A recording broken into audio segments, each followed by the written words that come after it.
Assalamualaikum warahmatullahi wabarakatuh. Waalaikumsalam warahmatullahi wabarakatuh. Waalaikumsalam warahmatullahi wabarakatuh.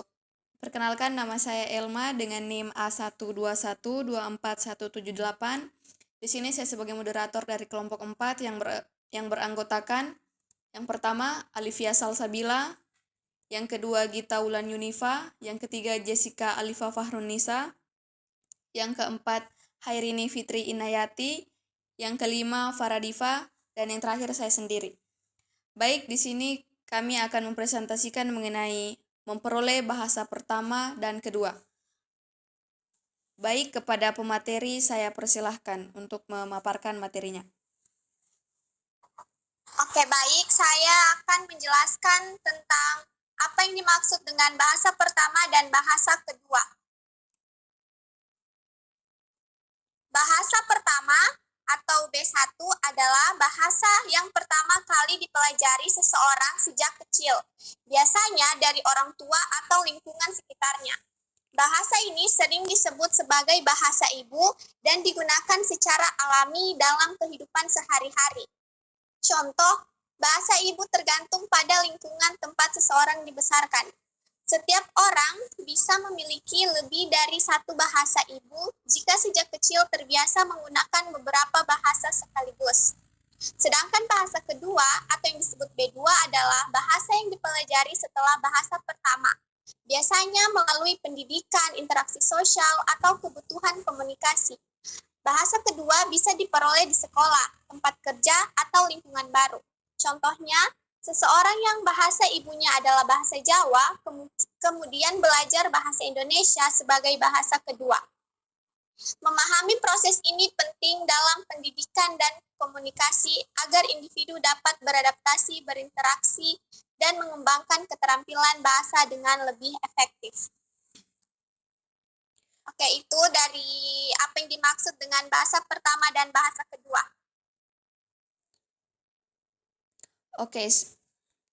Oke, selanjutnya perolehan bahasa pertama, yaitu proses alami dalam memperoleh bahasa sejak bayi tanpa instruksi formal terjadi melalui interaksi, pengamatan, dan pengalaman sehari-hari dalam lingkungan sosial, dan ada beberapa teori utama, yaitu yang pertama, nativisme atau Chomsky 1965. Bahasa diperoleh secara alami karena manusia memiliki perangkat pemerolehan bahasa atau yang disingkat LAD. Dalam otaknya, anak bisa belajar bahasa dengan cepat karena otaknya sudah dirancang untuk memahami tata bahasa. Contoh, anak bisa membentuk kalimat baru yang belum pernah didengar sebelumnya. Yang kedua, behaviorisme atau Skinner 1957. Bahasa dipelajari melalui pengulangan, hadiah, dan hukuman.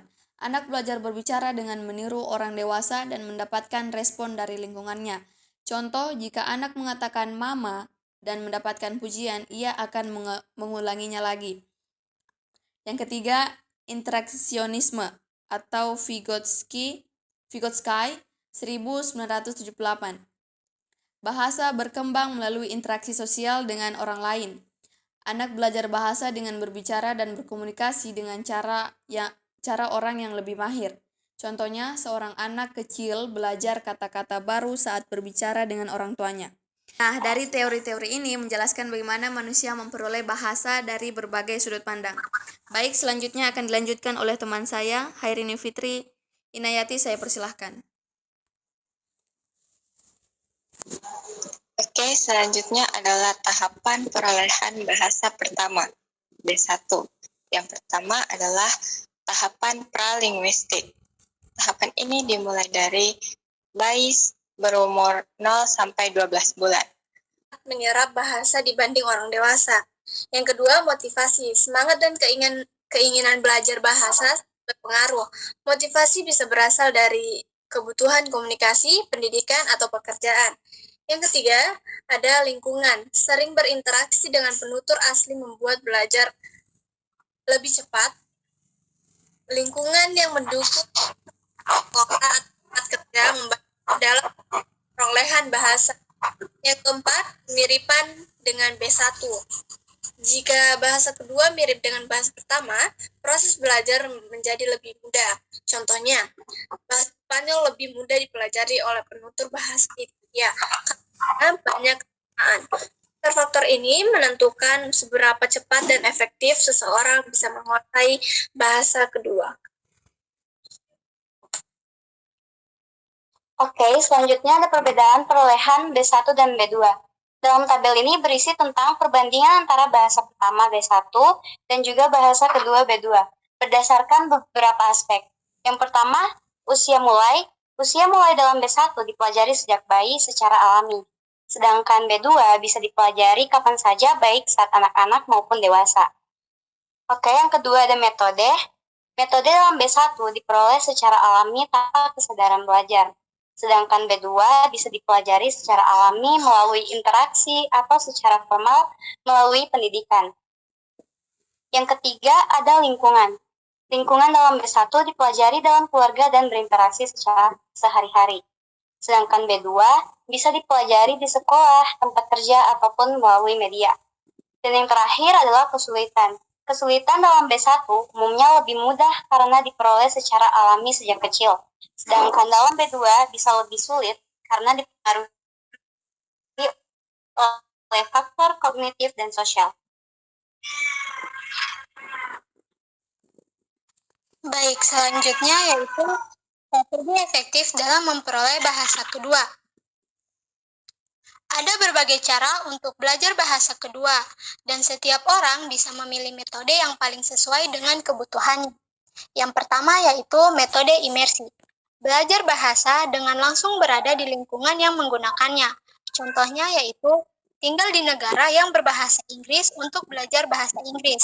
Yang kedua, latihan mendengar dan berbicara menggunakan media seperti lagu, film, dan percakapan untuk meningkatkan keterampilan bahasa.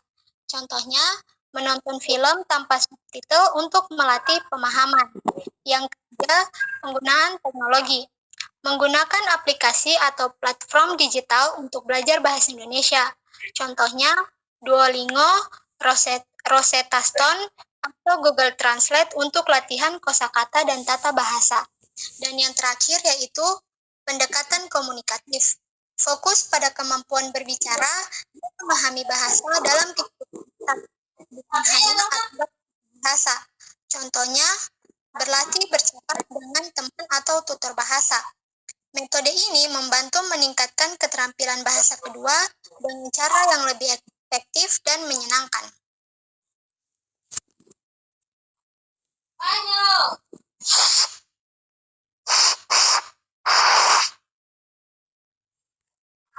Baik, kesimpulannya adalah bahasa pertama diperoleh secara alami sejak bayi, sedangkan bahasa kedua dapat dipelajari dengan berbagai metode. Faktor seperti usia, lingkungan, dan motivasi mempengaruhi keberhasilan dalam belajar bahasa kedua. Pemahaman tentang cara memperoleh bahasa dapat membantu dalam pendidikan dan pengajaran bahasa. Baik, saya pikir itu saja presentasi dari kelompok 4. Semoga apa yang dipaparkan bisa dapat dipahami, dan ini referensi dari materi kelompok 4. Saya akhiri, wabillahi taufiqul hidayah. Wassalamualaikum warahmatullahi wabarakatuh. Waalaikumsalam warahmatullahi wabarakatuh.